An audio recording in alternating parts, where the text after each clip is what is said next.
You just took a photo. You tapped upload, and in under a second, it left your phone and landed inside a building you will never be allowed to enter. We call it the cloud. It sounds soft, weightless, somewhere up in the sky. It isn't. The cloud is a place, thousands of them, and everyone is a building with a locked door. These buildings are called data centers, and there are millions of them worldwide, from tiny closets to campuses larger than shopping malls. The biggest single sites can cover over 1 million square feet of floor space, and demand is exploding faster than anyone predicted a decade ago. And if it has to cross an ocean, it doesn't go up to a satellite. It goes down. Over 99% of the world's international data rides cables lying on the seafloor. More than 1 million kilometers of them. After the ocean, after the light, your photo arrives somewhere shockingly physical. A warehouse the size of a stadium, humming alone in the dark.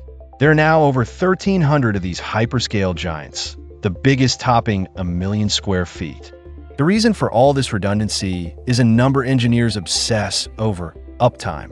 The gold standard is called 5 nines, meaning the system is available 99.999% of the time. That translates to just 5 minutes of downtime across an entire year. Miss it, and companies lose millions. Inside, it's aisle after aisle of servers, blinking, never sleeping. Your photo settles here as ones and zeros on a drive spinning in a rack you will never touch. Cooling is such a massive challenge that it can consume nearly 40% of a data center's total energy. Operators measure efficiency with a score called PUE, Power Usage Effectiveness.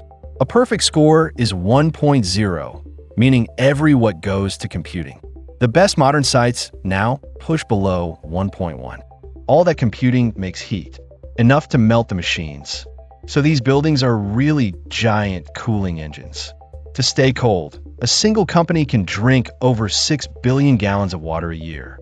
Others build near the Arctic Circle, pulling in freezing outside air for free. Cold weather, it turns out, is a business advantage. Location isn't random. Data centers cluster around cheap electricity, cold climates, and fast internet connections. One town in Virginia carries so much traffic, it's earned a nickname. It's estimated that a huge share of the world's internet traffic passes through this single county. Some campuses draw as much electricity as a mid-sized city, fed by their own private substations humming just outside the walls. But here's the wildest part, and it's the piece almost nobody thinks about when they picture the cloud. When the grid drops, batteries take over in milliseconds while diesel generators roar awake to run the whole building for days. Almost all intercontinental internet traffic doesn't go through satellites. It flows through submarine cables no thicker than a garden hose.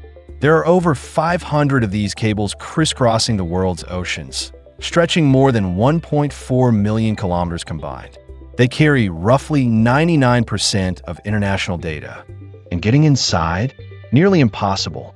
Fences, cameras, man-traps, and biometric scanners guard rooms most employees will never enter. These cables get damaged surprisingly often by anchors, fishing trawlers, even underwater landslides and curious sharks. On average, a submarine cable is damaged somewhere in the world every few days. Specialized repair ships spend weeks at sea, hauling the broken cable up from the seabed to splice it back together by hand. The whole internet leans on a fleet of just a few dozen of these ships. When a cable arrives on land, it enters a fortress-like building called a landing station, where the signal is boosted and routed inland.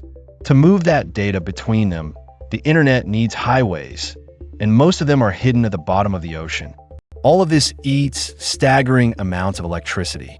Data centers already consume around 1 to 1.5% of all the world's power.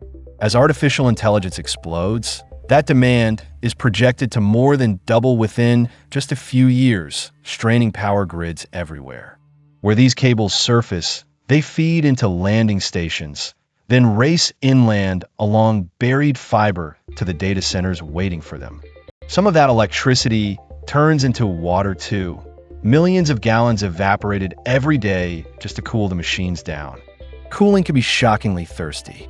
A single large data center can use millions of liters of water a day, comparable to a small town. Some train an AI model, and the hidden water cost of that computing quietly stacks up in the background. Security is extreme. Layers of fences, biometric scanners, man-traps, and armed guards protect buildings most people don't even notice. So the video you're watching right now may have traveled just a few miles from an anonymous box in a warehouse near your home. So when you save to the cloud, your file is usually broken into pieces, copied multiple times, and scattered across several data centers at once. That's why it feels invisible and instant, but every fragment sits on real hardware, humming away in a building somewhere on Earth. So the next time you save to the cloud, picture it. A cold, roaring, guarded building, real, heavy, and hiding in plain sight. The cloud was never in the sky.